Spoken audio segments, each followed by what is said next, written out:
बदल जाओ वक्त के साथ या फिर वक्त बदलना सीखो। मजबूरियों को मत कोसो, हर हाल में चलना सीखो। Hello friends, nature speaks channel पर आपका एक बार फिर से स्वागत है। आई होप आप सब लोग स्वस्थ होंगे, मस्त होंगे और अपनी लाइफ में बहुत बहुत खुश होंगे। पुरानी कहावत है कि जिस पेड़ पर जितने फल लगे होते हैं वो उतना ही झुका होता है। कुछ ऐसा ही मेरे इस नींबू के पेड़ के साथ है। तो दोस्तों, पहले मेरे नींबू के पेड़ की शाखाएं बिल्कुल सीधी थीं। 1.5-2 फुट का ये मेरा पौधा बहुत ही खूबसूरत था और इस छोटे से पौधे पे बहुत सारी फ्रूटिंग इस बार लगी हुई है और देखकर बहुत ही दिल को तसल्ली मिल रही है, बहुत ही खुशी मिल रही है। नींबू के पौधे पर फ्रूटिंग पाने के लिए मैंने की है इसकी प्रॉपर केयर। और अगर आपका भी सपना है कि आपका नींबू का पौधा फ्रूटिंग से भरा रहे तो उसके लिए आज मैं आपसे कुछ केयरिंग टिप्स शेयर करूंगी। तो दोस्तों, वीडियो को बिना स्किप किए पूरी देखिएगा क्योंकि बहुत ही प्रैक्टिकल और ज़रूरी जानकारी नींबू पेड़ के बारे में उगाने से लेकर हार्वेस्टिंग तक मैं दे रही हूँ। तो दोस्तों, ये मेरा 12 कागजी वैरायटी का नींबू का पौधा है जिसे मैंने 2 साल पहले नर्सरी से 100 रुपए में खरीदा था। तो नर्सरी से नींबू का पौधा खरीदते वक्त आप ये ज़रूर कंफर्म कर लें कि पौधा एयर लेयरिंग से तैयार किया गया है, ग्राफ्टिंग से तैयार किया गया है या बीज से लगाया गया है।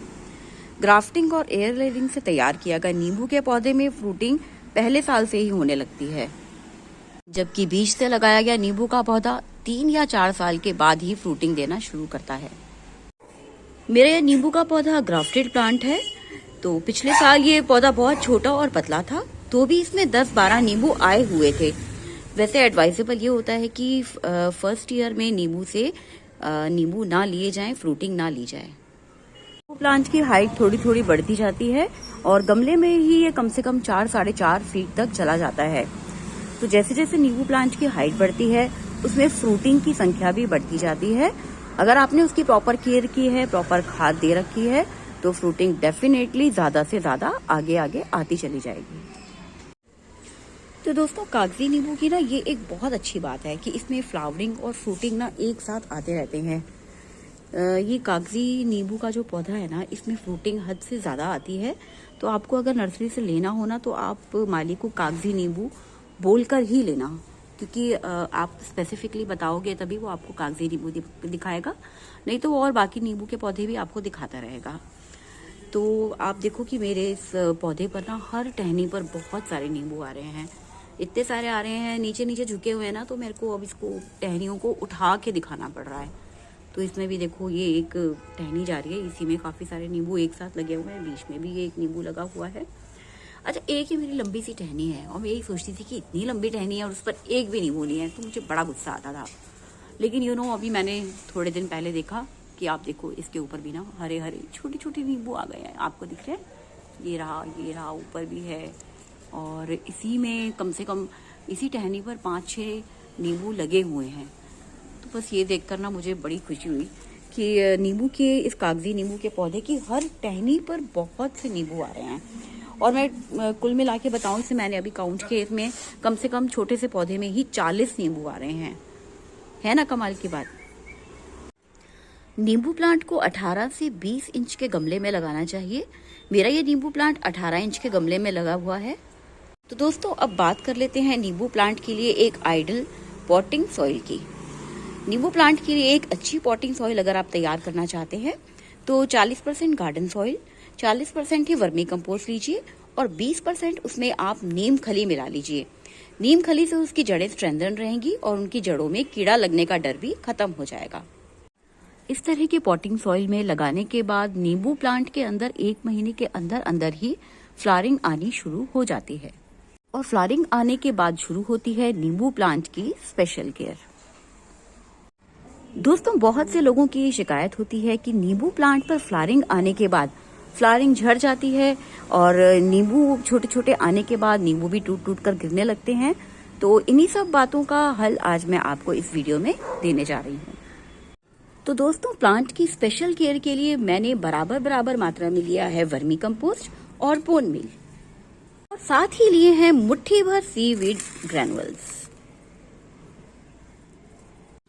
जहां वर्मी कंपोस्ट और बोन मील मिलकर नाइट्रोजन, फास्फोरस, कैल्शियम और पोटेशियम की कमी को दूर करते हैं, वहीं सीवीड फर्टिलाइजर प्लांट को मिनरल्स देते हैं, मैक्रो और माइक्रो न्यूट्रिएंट्स देते हैं और हर तरह से प्लांट की ग्रोथ को बूस्ट करते हैं, स्टिमुलेट करते हैं। तो दोस्तों इन तीनों को हमें अच्छे से मिक्स कर लेना है, बिल्कुल एक सार कर लेना है। तीनों बिल्कुल आपस में घुल मिल जाने चाहिए। खूब अच्छे से इसको मिला लीजिए।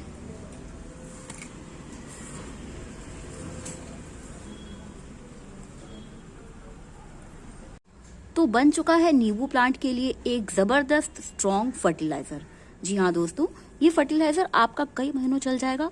आपको सारा फर्टिलाइजर नहीं डालना है। ये जो मैं आपको बड़ा चम्मच दिखा रही हूँ, इसी के 5 चम्मच हर महीने आपको गमले के रिंग साइड पर डालना है और गुड़ाई करके डालना है। बाद में आप पानी दे दीजिएगा। एंड ये 5 चम्मच काफी है इसके लिए। इससे ज्यादा फर्टिलाइजर आप ना डालें क्योंकि पौधे को फिर नुकसान भी हो जाता है। बिल्कुल नपा तुला हुआ फर्टिलाइजर डालना ही पौधे के लिए हमेशा लाभदायक रहता है।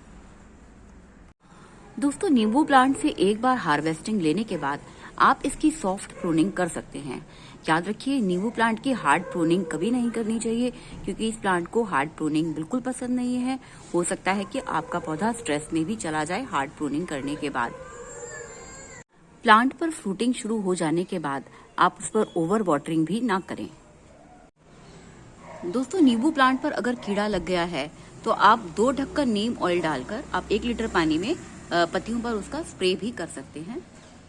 तो दोस्तों कागजी नींबू बहुत ही पतले और रसीले होते हैं। तो इनमें से मैं एक नींबू आपको अभी तोड़कर और काटकर भी दिखाती हूँ। तो मैंने ये एक नींबू तोड़ लिया है। तो ये है दोस्तों रस से भरा हुआ पतले छिलके का नींबू। सच में घर के नींबू की तो बात ही अलग है। तो दोस्तों आप भी अपने घर में कागजी नींबू का पौधा उगाइए और ढेर सारे नींबू पाइए।